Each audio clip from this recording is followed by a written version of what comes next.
Life in Stardew Valley is full of choices. Every morning you wake up and decide, will you farm, fish, mine, or build relationships? You can't control the weather or make crops grow overnight, but you can control how you spend your time and energy. Reality therapy, created by Dr. William Glasser in the 1960s, teaches us the same truth about life. While we can't always control circumstances or other people, we do have control over the choices we make each day. In this presentation, I'll explore the history of reality therapy, the research supporting it, and examples of how it's applied in counseling today. Along the way, I'll use Stardew Valley as a metaphor to show how daily choices, just like in the game, shape the kind of harvest we create in life. Reality therapy was developed in the 1960s by Dr. William Glasser, an American psychiatrist who wanted to change the way counseling was done. At the time, Freud's psychoanalysis was still dominant. Therapists were focused on digging into the past, analyzing dreams, and searching for unconscious conflicts. Glasser felt this kept people stuck, always looking backward instead of forward.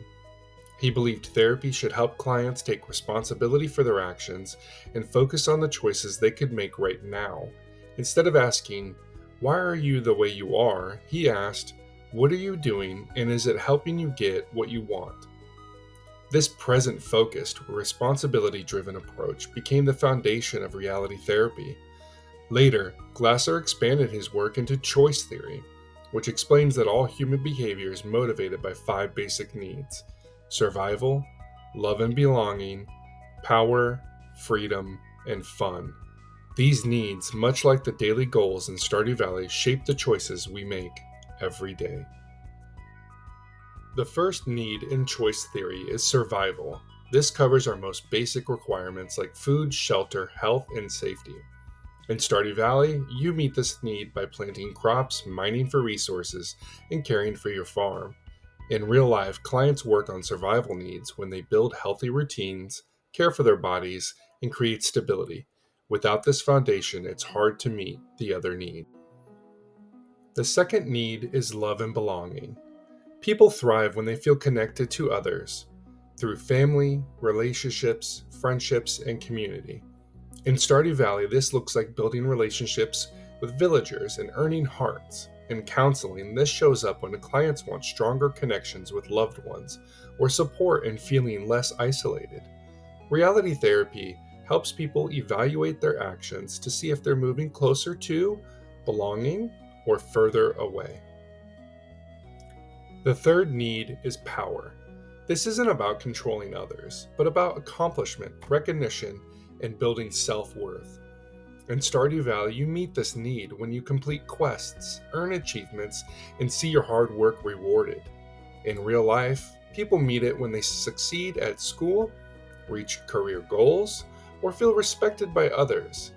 Reality therapy encourages clients to take responsibility for their actions so that the sense of power comes from real achievement, not from blame or excuses. The fourth need is freedom. This is about independence and the ability to make choices. In Stardew Valley, freedom shows up in deciding which quest to tackle first, and even how you'll move through Pelican Town or explore the valley each day. In counseling, freedom means helping clients recognize they're not trapped. They can choose their responses and design their own path forward. Reality therapy reminds us that while circumstances may be fixed, our freedom to choose our next step is always present. The final need is fun. Glasser believed fun is essential for a fulfilling life. It includes joy, laughter, and play. In Stardew Valley, this shows up in festivals, games, or just enjoying the little moments. In life, clients often forget to include fun when they're stressed. Reality therapy reminds us that making time for enjoyment isn't just optional. It's a core need that keeps us balanced and motivated. One of the most practical tools in reality therapy is the WDEP model, which helps clients evaluate their lives and take action. Wants. What do you really want? In Stardew Valley, it might be to grow a huge pumpkin harvest or complete a big quest. In life, it might be better grades, stronger friendships, or improved health. Doing. What are you doing right now? Maybe in the game you're fishing every day instead of farming. In real life, maybe you're on your phone scrolling instead of studying. Evaluation. Is what you're doing working? If your crops are withering, it's a sign your actions don't match your goals. Planning. What's a better plan moving forward, like upgrading tools, setting up sprinklers, or reorganizing your daily routine? You can create a realistic plan that gets you closer to what you want. Just like farming in Stardew Valley, growth doesn't happen overnight. It takes consistency, planning, and daily effort. Research shows reality therapy works the same way. A meta-analysis of 7 studies found that reality therapy had a powerful impact on students, significantly improving their motivation and discipline. The effect size was 2.8, which in research terms is huge.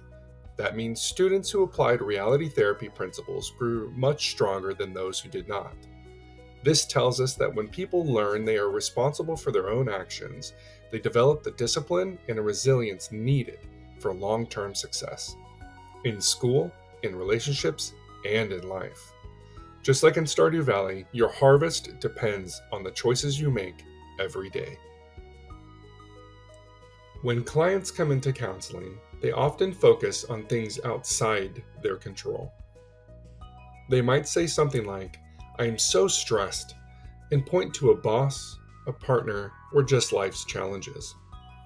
Reality therapy helps shift that focus from what can't be controlled to what can be prepared for.